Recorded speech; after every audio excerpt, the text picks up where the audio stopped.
Bonjour, nous sommes les apprentis palefreniers-soigneurs et le métier de l'agriculture du campus Corsi Agri de Borgo-Marane. Notre projet est de montrer les gestes et les postures à avoir lors de la contention et de la manipulation des animaux d'élevage, tout en respectant le bien-être animal.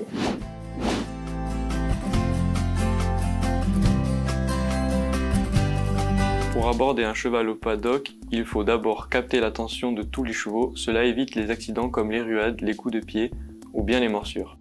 Pour cela, on commence par faire un appel de langue ou bien les appeler par leur nom. Une fois l'attention obtenue, on s'avance vers eux sans crier, sans faire de gestes brusques et en restant attentif à leur comportement. Angélique s'est pris un vent. Une fois l'attention captée, je peux donc avancer vers les chevaux. Je me dirige vers le cheval que je souhaite attraper et je pousse le second pour pouvoir me positionner à gauche en toute sécurité. Je caresse l'encolure pour pouvoir le féliciter d'avoir été coopératif. J'ai eu plus de succès qu'Angélique.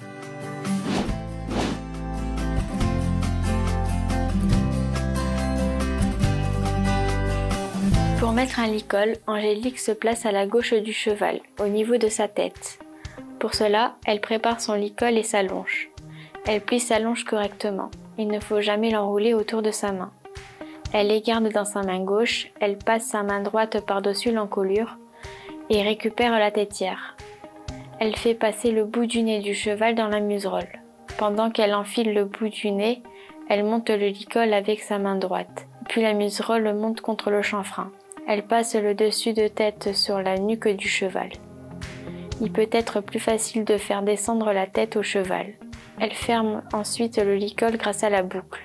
En bouclant, elle fait attention à bien ajuster le licol. La muserolle doit être positionnée sur le chanfrein à 2 ou 3 doigts en dessous des apophyses zygomatiques.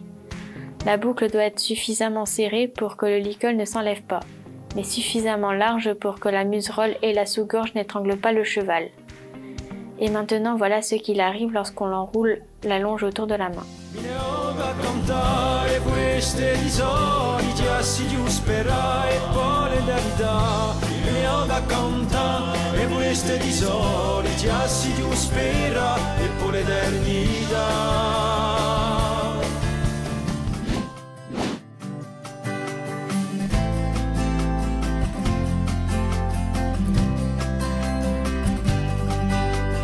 Pour des manipulations à la corde, Vincenzo commence par désensibiliser le poney à la corde. Pour cela, il va lui montrer la corde, il va le toucher avec la corde et répéter le stimulus, puis le récompenser lorsqu'il est calme. On appelle cette méthode approche-retrait. Elle consiste à approcher l'objet, puis le retirer de façon régulière et successive. Il va ensuite lui frotter sur le corps en effectuant des gestes circulaires. Une fois qu'on est sûr que le poney n'a pas peur de la corde, on va pouvoir commencer.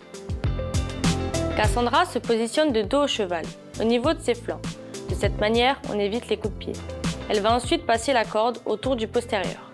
Elle va passer la corde au niveau du pâturon. Elle va mettre une pression sur la corde. Dès que le poney donne le pied, elle relâche la pression et le félicite. En répétant cette méthode, le poney va s'habituer à donner le pied et Cassandra sera en sécurité tout au long de la manipulation.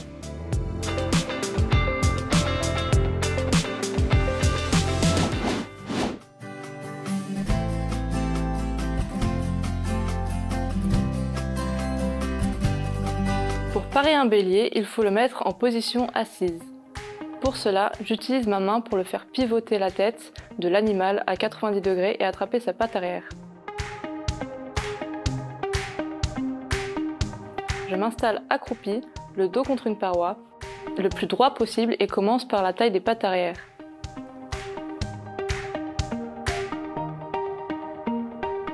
Je nettoie entre les onglons en enlevant les salissures, en vérifiant qu'il n'y ait pas d'infection. Je taille la corne aux extrémités de la muraille, puis j'aplanis la surface au maximum sans faire saigner. Puis, je continue sur les autres pattes. Elle retire la terre des onglons avant de les tailler. Enfin, elle vérifie que les onglons soient égaux et pointe le bout de l'onglon. On recommence sur les autres béliers. Si on observe une zone d'infection, on enlève tout ce qui est pourri Puis on pulvérise une bombe antibiotique ou antiseptique. Dans ce cas, bien désinfecter le sécateur pour ne pas transmettre de bactéries. Toujours se positionner au mieux pour ne pas se faire mal au dos.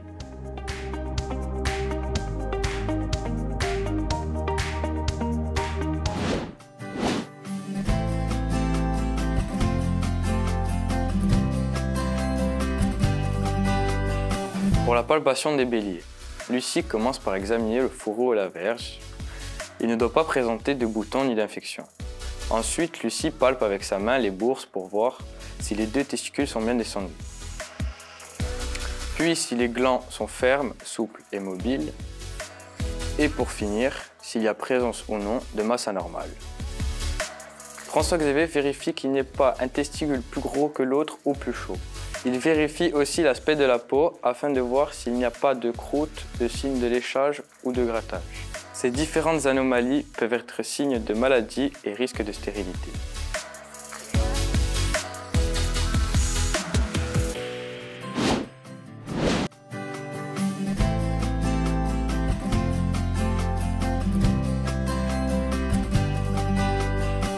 Pour réaliser une injection intramusculaire, François-Xavier bloque l'animal entre ses jambes pour qu'il ne bouge pas.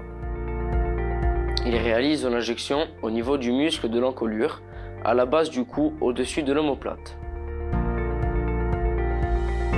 Il vise l'épaule opposée avec son autre main, pique l'animal et injecte le produit. Il frotte ensuite la zone pour que le traitement se diffuse au mieux et remplace l'aiguille.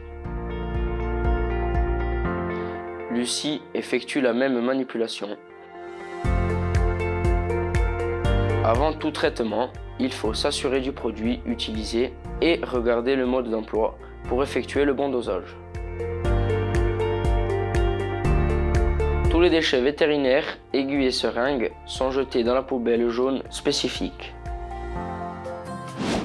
Grâce à ce projet, nous avons pu apprendre à bien se positionner pour travailler en toute sécurité. Les troubles musculo-squelettiques n'ont plus de secret pour nous. Et maintenant, nous savons comment faire pour ne pas se faire mal. Et vous aussi! Nous tenons à remercier tout particulièrement Steph et Ponydep pour nous avoir gentiment laissé utiliser leurs clips vidéo, ainsi que Madame Armagnac et Monsieur Albertini pour nous avoir reçus sur leur entreprise et nous avoir laissé faire les manipulations sur leurs animaux.